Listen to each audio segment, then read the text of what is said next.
Hi, welcome back to the series of videos on Ind AS, that is Ind AS with Accountsman. So in today's lecture, we'll be starting with Ind AS 23, which basically deals with borrowing cost. So come on, let me write the name of the standard. Ind AS 23, which deals with borrowing cost.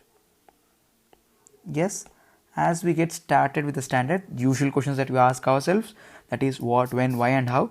The moment we have answer to these four questions, what, when, why and how, we have the standard in our brain with us. So come on, let's get started. Let us start with the first question, what. So what exactly do we mean when we refer to the word borrowing cost? That is the first point of our discussion. So borrowing cost includes interest and such other costs in connection with borrowing.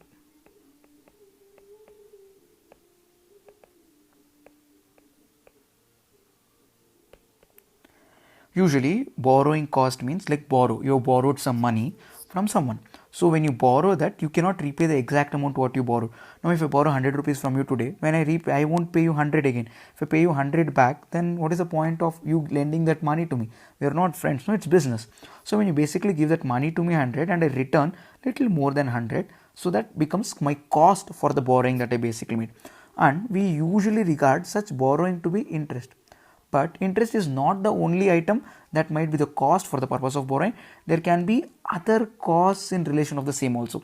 So that interest and that other cost together forms borrowing cost. Now the question is, what exactly is that other cost? So come on, let us break through and then understand what are the components that are comprising part of our borrowing cost. Yeah. So to be precise, there are three items that we are going to discuss in this standard. So what are those three items? And the first and foremost one is interest. Yeah, isn't it so simple? The fact interest, no, the interest here is not that simple PTR formula. This interest is to be computed not at the normal rate that is given, but it is to be computed at the effective rate. You get the point? So it is to be computed at the effective rate. I'll write interest at effective rate. This is as per Ind AS 109, which talks about financial statements. Now how exactly would you compute this effective rate? What is the terms that comes in computation of effective rate? We'll discuss that as a little later part of the standard. Now I'm just introducing to the names that are there in the standard. So later we'll do in detailed analysis with example and numbers for effective rate computation. Now, okay, come on, let's go ahead. Next thing is finance cost. Finance cost in leases. So whenever I take an asset on lease instead of buying that specific asset, I might have to incur some expense called as finance cost. So that finance cost is also regarded as borrowing cost. So it is also in the purview of this standard Ind AS 23.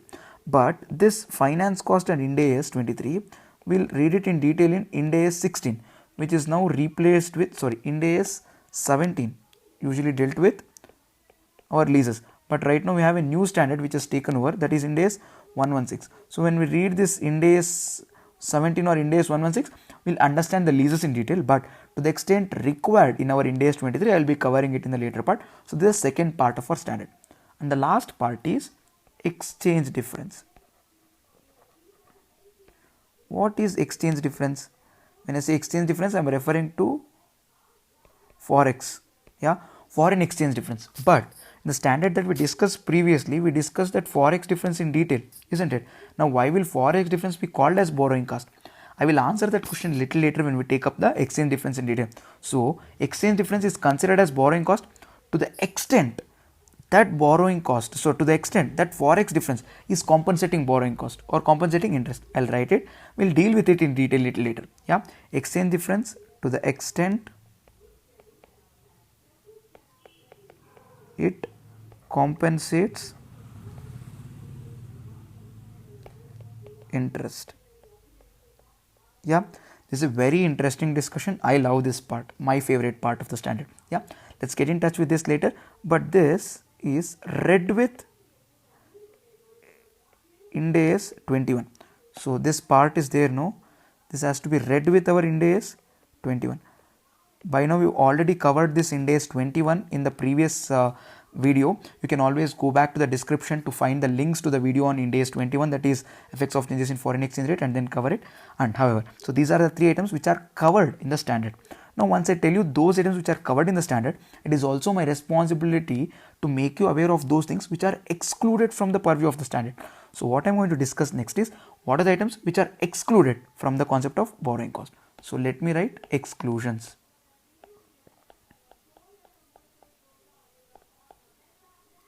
Exclusions from Ind AS 23.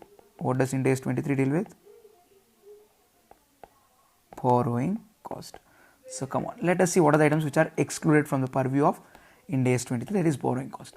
So item number 1 is if there is any notional cost or imputed cost or in fact actual cost on equity. So I'll write imputed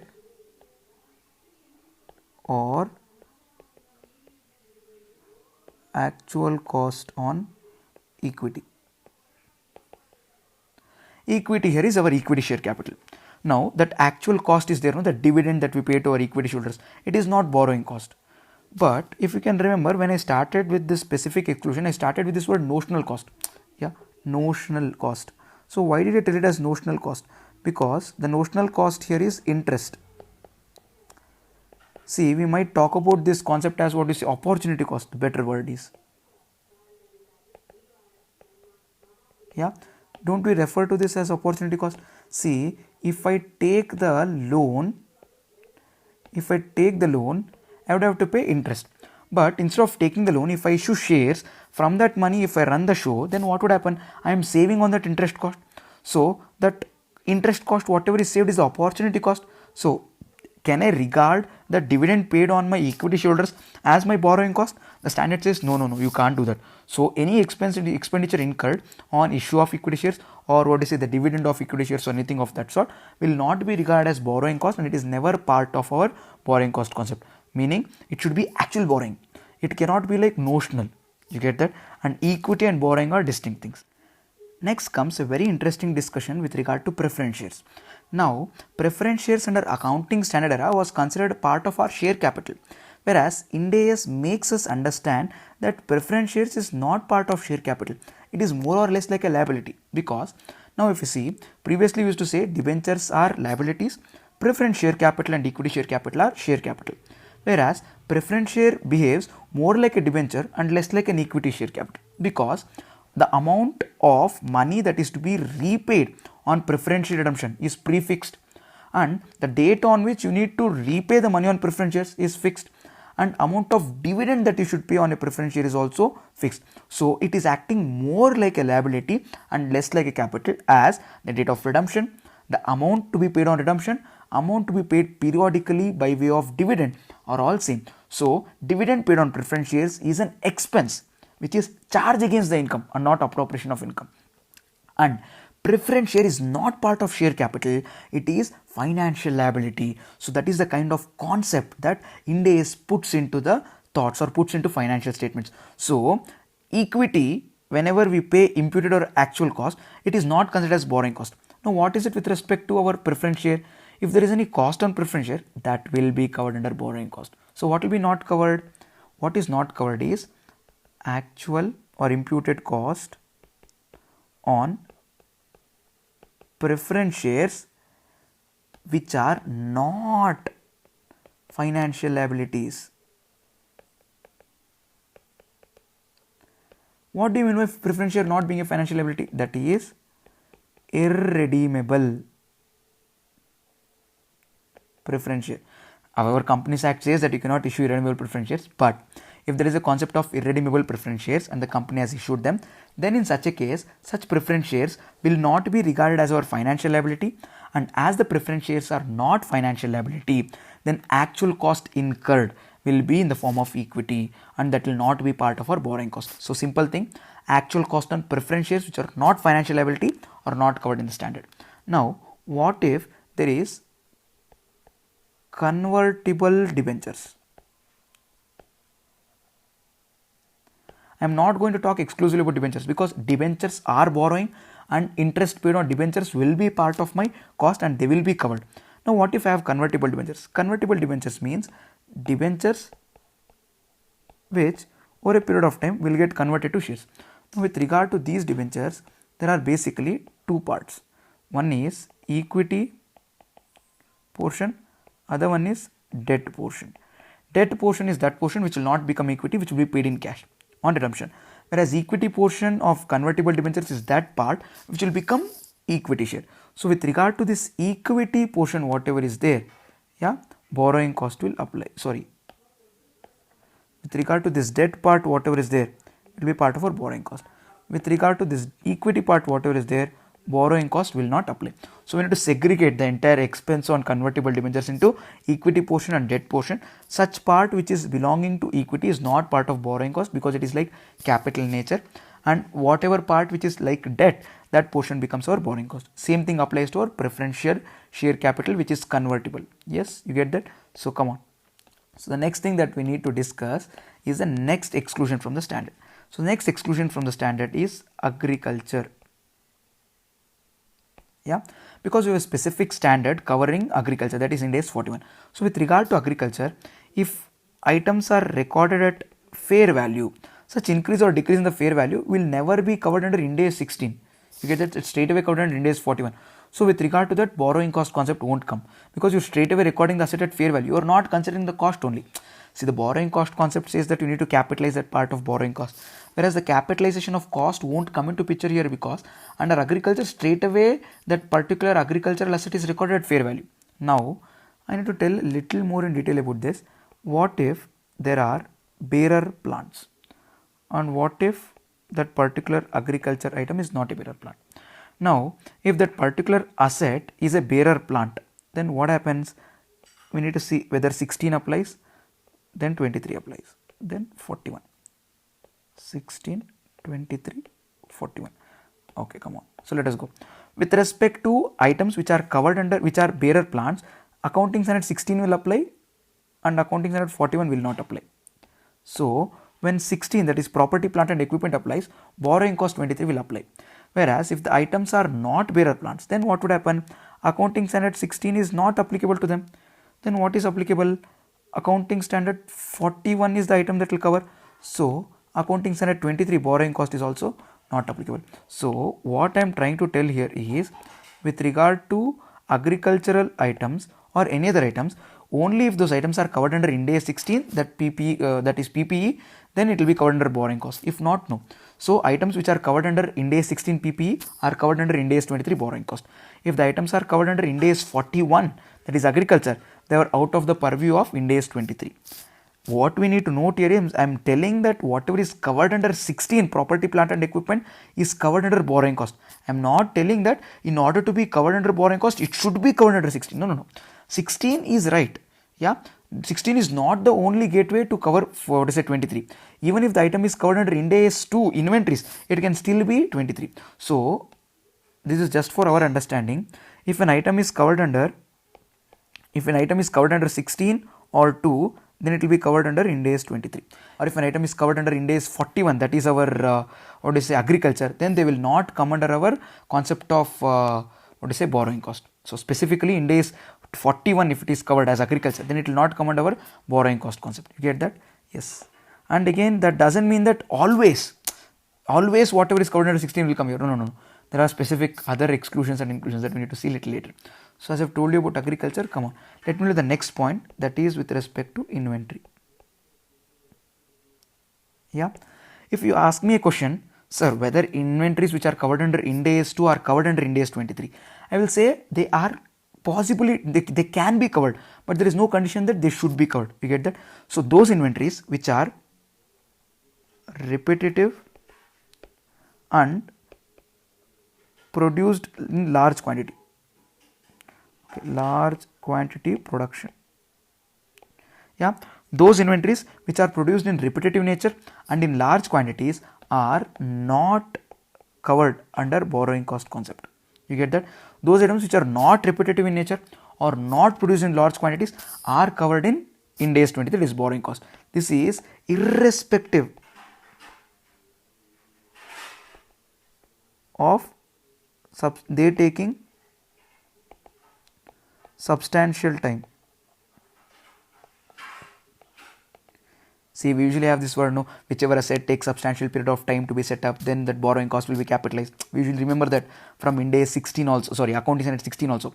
But if it is inventory, even if the fact is such that such inventory will take, what is a substantial period of time to be generated, it will not be considered as borrowing cost, and such borrowing cost will not be capitalized if such inventory is repetitive in nature and it is produced in large quantity. Now, what are the examples? I'll tell you few which are excluded, I'll tell you few which are included. If the example is of whiskey or wine or cheese, sides, no, you want it after this, or rice, these are specifically not covered under Ind AS, what is Ind AS 23 is borrowing cost. I'll write here no borrowing cost. Yeah, not covered under borrowing cost. So what are the items which are covered under borrowing cost? Something like flats, apartment, villas. Yeah, now I have a big space, I build a lot of villas there, or I build a big apartment and then make it into a lot of flats and then sell. So if I do something of that sort, such an inventory, see, when I sell buildings, it is inventory to me. You get that? When you buy it, it might be investment property or property, plant and equipment to you. It might be different to you. When I basically construct those buildings and then sell, construct those flats and then sell, to me it is inventory. Such inventory will be considered as borrowing cost. Whereas if I'm basically generating wine, whiskey, cheese, rice and everything, which are also taking substantial period of time, yeah, to be ready for sale, such items are not covered under Ind AS 23 borrowing cost. So these are the inclusions and exclusions from our borrowing cost. As now we have figured out what exactly is this, what is done, then we'll go to the next question. Come on. The next question is why? Why exactly do we have a standard on borrowing cost? Isn't it simple? See, borrowing cost. As the name itself says, borrowing cost is expense. I should straight away transfer it to my profit or loss account. It is expense. Why are we discussing a specific standard on this specific part called as borrowing cost? The answer is pretty simple. Borrowing cost. So the standard says that borrowing cost directly related to acquisition, construction or production. Yeah, three key terms, don't forget: acquisition, construction, production. Borrowing cost directly related to acquisition, construction or production of qualifying asset.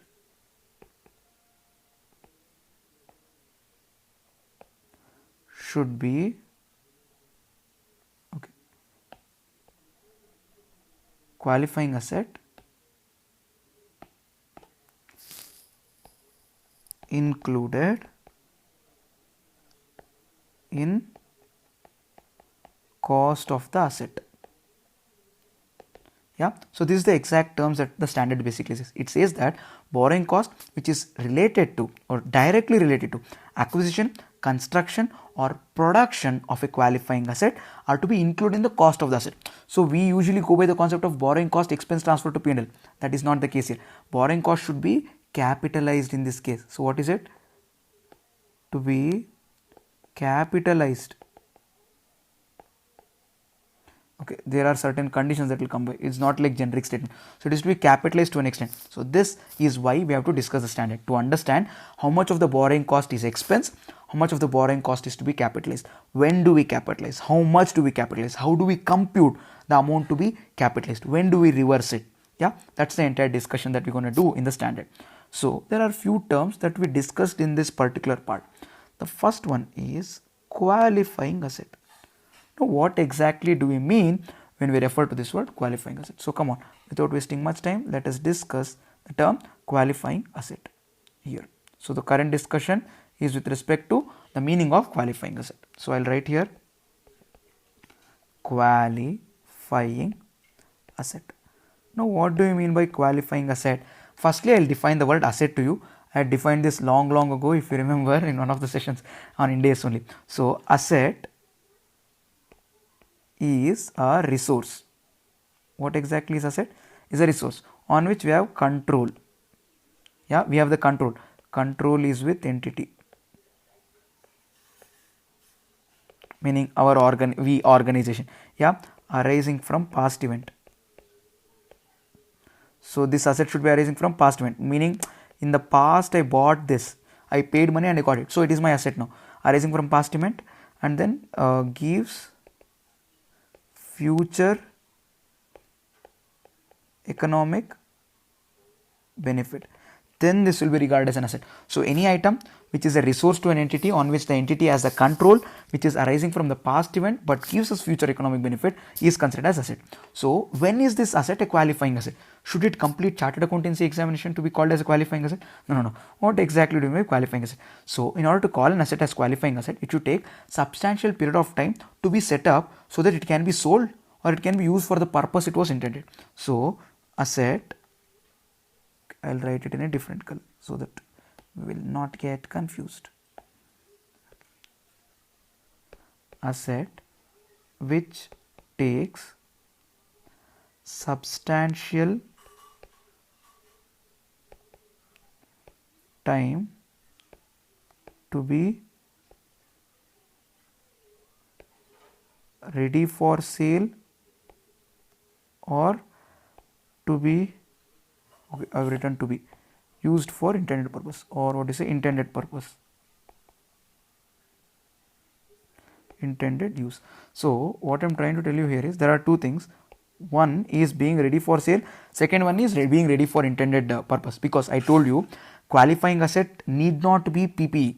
Qualifying asset can be either property, plant and equipment, and it can be inventory also. Sir, but you told whiskey, wine and rice, cheese cannot be inventory, that is PP, that is borrowing cost, that in the purview of borrowing cost. Yeah, but I also told villa, apartment, flat and all is included.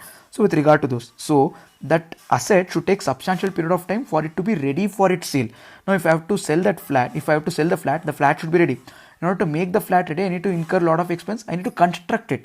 That construction might take substantial period of time. Or if I bought one asset, and assume that I buy one asset, I install that machine and then I start. If I start that machine straight away, it might just start moving. It might move. So I need to fix it there. So in order to fix it, I need to lay a foundation, erect it, fix it, and it might take substantial period of time. Or when I buy the asset might come in disassembled form. I might have to assemble the asset to make it functional. So that assembly of that specific asset or installation of that specific asset might take substantial period of time. So in such case, it becomes qualifying asset. But we are not done with the discussion here. The question that will arise is, what exactly do we mean by substantial time? This much. So what is substantial time? There is no definition. According to Accounting Standard 16, also the term used was substantial time. But there was accounting standard interpretations which told that substantial period is usually a term of 12 months. It told that. Whereas under Ind AS there is no such specification also. So what do we do? So generally in the industry, substantial period. Yeah. Generally in the industry, more than 12 months is considered as substantial period. Generally, I'm not telling specifically someone did this.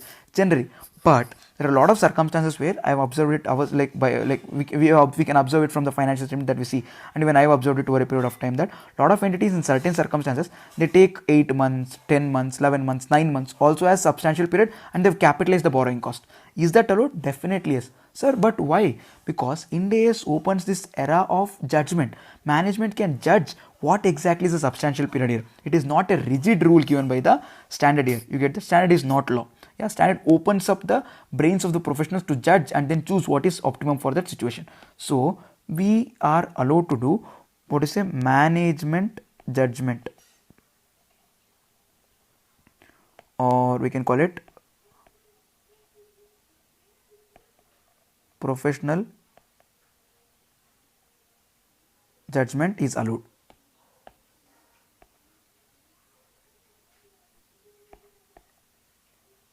You get that?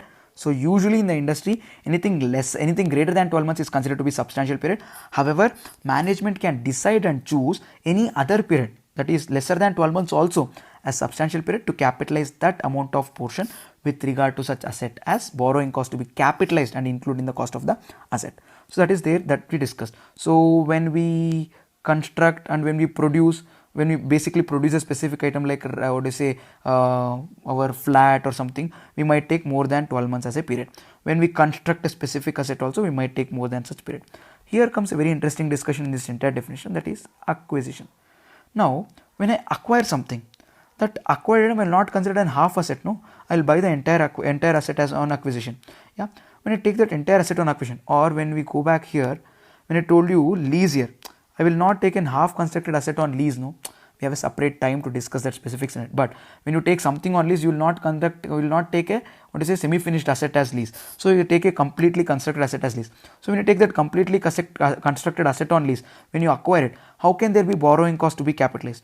Because it will not take substantial period of time, no. When you acquire, you might acquire a full-fledged asset. So when will we capitalize this? Is this part of the standard to be ignored? The answer is no. Yeah, the answer is pretty simple. If this asset which is acquired on lease, yeah, if this asset what is purchased might be a full component, but this particular asset, if it is part of a bigger asset, then that bigger asset might take longer time to get completed. This asset what I purchase right now might be that small component is ready for use, but I don't want to use this asset in isolation. This asset is intended to be used as a part of a big asset, and that big asset's construction will take substantial period of time. Then what will happen? This asset what I purchased intended use is to work with the bigger asset. So this small asset cannot be used right now. So till the time the bigger asset is constructed, this asset is not used. So such period on which I am paying interest for this asset purchased will be considered as substantial period, and that small asset purchased along with the big asset becomes qualifying asset, and such borrowing cost should be capitalized. So the question that I was asking is, can acquired assets become qualifying assets by the way of the definition substantial period? The answer is yes, if such acquired assets are part of a bigger asset which is qualifying asset. That bigger asset should be a qualifying asset. Then the small component which is inevitable part of that bigger asset will also become a qualifying asset. I am not cooking this question up to make this standard look beautiful to you. It's something that is specifically there in the standard all by itself, and very important because questions can pop up on this small gray areas in the standard. So this is with regard to the introduction of our borrowing cost standard. So we covered what is borrowing cost, and what are the items which are covered and what are the items which are excluded from the standard, and why do we have a standard on borrowing cost when the entire amount can be transferred to PL as expense. So that's what we discussed, and in the coming up standard we'll discuss each of these items in detail, like how do we compute interest at effective rate, and what part of finance cost will become our leases, how do we account that, and what exactly is exchange difference and how do we treat that. So all those things are the items which are part of our discussion in part 2 of our Ind AS 23. So I will call an end to our discussion on part 1 of Ind AS 23 borrowing cost. See you all in the next video. Till then, stay in the game.